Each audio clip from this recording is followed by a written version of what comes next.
ఇంకా కిందికి వచ్చినవి పడుతుంది. మరొక ప్రస్తుతం చేత నిండా ఎంత నింపగలిగితే అంత నింపుకు పూర్తిగా కాల్చదు. కేవలం లంగ్స్కి మంచి ఎక్సర్సైజ్. ఇప్పుడు మన యోగా అంటే మన కంట్రీ నుండి మన ఇండియా సాఫ్ట్ పవర్ లాగా మనం మొత్తం వరల్డ్కి ప్రపంచానికి ఇచ్చాము. దాంతో మన కంట్రీ విలువ లేకపోతే కంట్రీ పేరు చాలా మంచిగా పెరిగింది.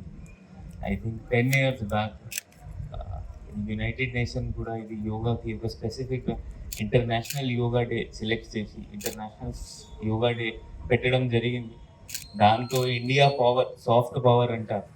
అంటే హార్డ్ అంటే మిలిటరీతో సహా, సాఫ్ట్ అంటే ఇట్లా కల్చర్తో సహా. సో దాంతో సహా ఇండియా పేరు కూడా చాలా మంచి పెరిగింది.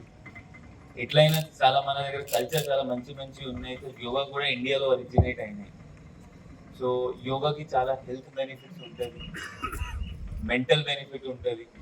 మనకి జనరల్గా మనకి తెలియదు మన మైండ్లో ఏం జరుగుతుంది. చాలా మన పోలీస్ పని చేసినప్పుడు మనకి చాలా స్ట్రెస్ ఉంటుంది. యోగా చేస్తే స్ట్రెస్ తగ్గిపోతుంది.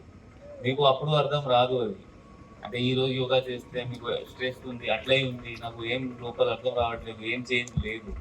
ఆ టైం పడుతుంది. టైంతో సహా మీకు స్ట్రెస్ తగ్గిపోతుంది. అప్పుడు మీకు 10 days 20 days తర్వాత రెగ్యులర్గా పెడితే మీకు రిలైజ్ అవుతుంది. అది కాకుండా మెంటల్ బెనిఫిట్స్ కాకుండా హెల్త్ బెనిఫిట్స్ కూడా చాలా ఎక్కువ ఉంటాయి. ఇప్పుడు అంటే ప్రపంచంలో కూడా ఇది కెలిస్థెటిక్స్ తో పేరుతో సహా ఒక ఇది జిమ్మింగ్ లాగా ప్రొవైడ్ చేస్తున్నారు. అది యోగాలో ఆల్రెడీ ఉంది. అది మన బాడీ వెయిట్ వాడుకొని మనం బాడీకి కొంచెం గట్టిగా చేస్తాము, స్ట్రాంగ్ చేస్తాము, వెయిట్ లాస్ ఉండొచ్చు, బాడీ బిల్డింగ్ ఉండొచ్చు, మసల్ బిల్డింగ్ ఉండొచ్చు. ఇది అన్ని యోగాతో రావచ్చు. సో మీ అందరితో మీ ఫ్యామిలీ మెంబర్స్కి కూడా యోగా చేయమని చెప్పాలి.